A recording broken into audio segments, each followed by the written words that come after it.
Hi everyone, I hope all of you are doing well. So today I'm going to go ahead and actually talk about the kind of feelings I had when I was appearing for UPSC exam and how a lot of the feelings troubled me and a lot of the feelings also helped me. So when I was appearing for UPSC exam, I think like any aspirant, I had lot of concerns. In fact, these concerns sometimes build up so much that you start doubting yourself. So what are these concerns about? These concerns about the number of applicants or people aspirants who appear for this exam every year is so huge. Then there are concerns, and then there are questions in your own mind about the competition. There are questions about what kind of books to read, what kind of sources to refer to. Then there is anxiety about whether we are even capable enough of passing this exam, because doubting oneself becomes so easy during the process of this exam. The syllabus is so vast, and UPSC tends to be what people call unpredictable. And then apart from all this, there is always a little bit of hesitance in our mind in our own abilities. We think that, oh, people who might have gone to very good colleges, IITs, IIMs, or any other good colleges, they have a better chance, just because we are kind of made to believe that in our mind for years and years and years, instead of believing in ourselves. Now, we might also have had past failures. It's not like that, I was always very good in studies in school. I also had my bad time, my bad share of bad marks. So that also casts a little bit of doubt on you, that look, so many toppers are appearing for this exam. How do I go ahead and match with them? Now, to kind of help you deal with all these different doubts and anxieties and a little bit of depression you might have because of these kind of thoughts, I will tell you a little story. And I came across this little story just a few days back. And this story is about two Buddhist monks. One is a little older, the other one is a little younger, and they live in a monastery. And one day, after finishing their entire days of work, they're walking back to their monastery in the evening. It is almost sundown. And along the way, there is a river, and they have to go and cross the river. Now, these monks obviously come every day, so they are aware about the depth of the river, about the flow of the river, so they know how to cross it easily. These monks also notice that near the river, along the bank, there is a lady who's standing, and this lady is kind of all wanting to cross the river, but she's not getting any help, and she's scared. Clearly, she's scared because of the depth of the river. She's not sure how to cross it. The monks could help her, but they also have taken a vow, and the vow is about not ever talking or touching any woman in their life. So this is an ethical dilemma that is presented in front of them.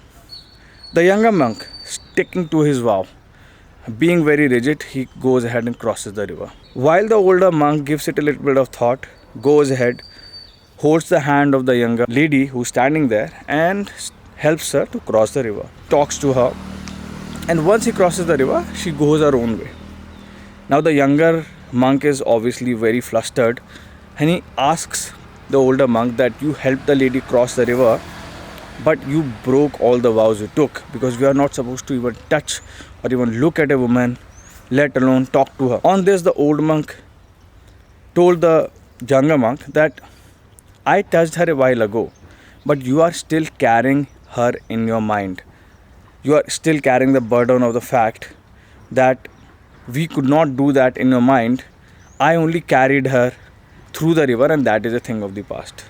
So while the old monk carried the woman across the river in the past and then let things be, the younger monk still in the present continued to carry the burden of that lady, of helping to cross the river for that younger lady, and breaking some rules even in his mind after that.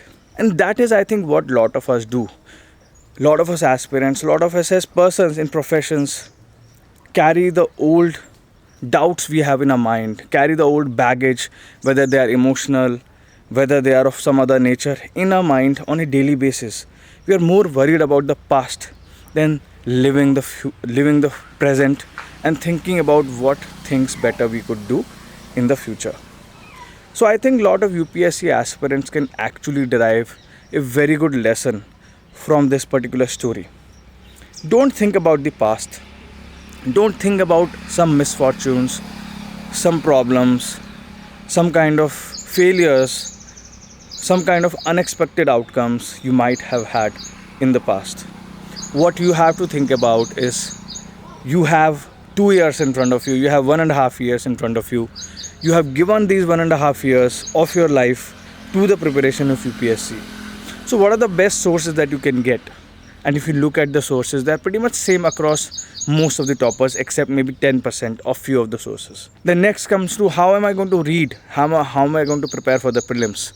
So you can easily follow certain techniques and read better and learn better. Similarly, you can create a roadmap for your entire journey, and that roadmap is something that you can stick to, and hopefully that will help you to cross this bridge, which is not an easy one to cross and which causes a lot of doubts in your mind. But there are solutions to that particular problem. Apart from that, you can also go ahead and start with your preparation instead of thinking about when to start, how to plan. Lot of aspirants I've seen spend half of the year just going and hoarding materials, books, becoming themselves a collector of all these different books instead of actually going ahead and executing the plan. That's why I believe in the just do it principle. Just whenever you're feeling, "Arey, kya karna hai? What should I do?" Go ahead and just start doing it, because then only you will learn how to actually tackle the various challenges that come across the way when you are actually planning for that particular subject or topic or whatever you might be reading. Then a lot of students keep asking me questions about which pen to use, whether to study Spectrum or Bipin Chandra. Let me tell you, whatever you study Spectrum or you study Bipin Chandra, any classical source, it doesn't matter. You will be fine studying whichever one you want to study from the two of them. So don't ever waste your time trying to just pick books. Actually put your time into actual implementation of a plan that you have made for yourself. Then the other thing that I also think that you aspirants can inculcate in your life is that try to get up early, try to have a full 8 hours, 10 hours of a day studying, and then after that sleep well. Learn how to make notes, learn how to not waste your time in things that you should not be doing. For example, I have seen a lot of aspirants actually going ahead and doing very minute tasks they should not be doing. They are wasting too much time just making notes. They have not even read the book even one time, but they are making notes from it. And I have talked about all these issues in various of my classes and sessions with you. Don't try to have a perfect handwriting. Don't try to be perfect in anything. Just do it. And once you do it, you will find ways to make it better and better and better. And you will realize that you don't need to be absolutely perfect. But what you need to be is covering every syllabus, parts of the syllabus, understanding various things, understanding the concepts really well, learning how to write well. That is one of the key skills, because you might pass prelims, but you might waste 4-5 attempts not being able to just go through the main stage just because you're focusing too much on the prelims and you're not even giving enough time to the mains exam, which really depends all on answer writing. So these are my advices to you. Believe in yourself. Don't let yourself held back by the past, by the failures, by the unexpected outcomes of the past, but believe in yourself. The competition is out there, that is going to stay for years to come. You cannot change that. The syllabus might change in the next few years. I don't know, I'm just saying, because it has changed every 5-10 years. So that might happen, but is that a bad thing for you or a good thing? It doesn't matter. What matters is how much work you're ready to put into it. Then there might be other people who have come from elite backgrounds, who have come from good colleges, who have come from every kind of a point of privilege you can have. But you also come from a point of privilege that you can actually think about even writing this exam. So think that. In my batch, I have seen people from all kind of backgrounds, and this exam is an equalizer.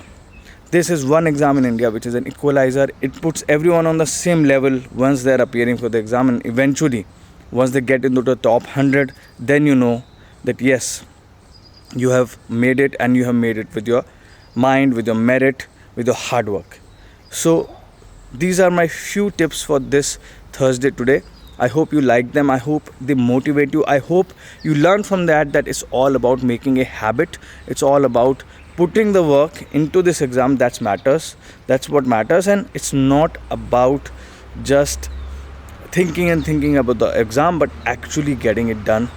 That's what will actually get you through this exam. And with that, also let me tell you one thing, that this exam is not going to be the end of your life. In fact, as a young person, after crossing this exam, your life will just start. You will just actually start living your life where you will be able to do much greater things in the future. Because as an officer, as a foreign services officer, as an administrative officer, as a police officer, you will be able to help the society.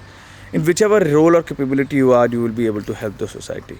So please don't think this exam is the end of all. Your journey has just started after you pass this exam. So that's my little bit of tip, and that's my little bit of morning lecture for you. I hope this gives you an idea that after this exam, a lot of wonderful things lie ahead for you, and you can do much better things to make a name for yourself. And just stop sticking to the past. Think about the present, live in the present, do in the present. That's what will get you through and make you super successful, and will also make you super happy. Thanks. Take care. Bye bye.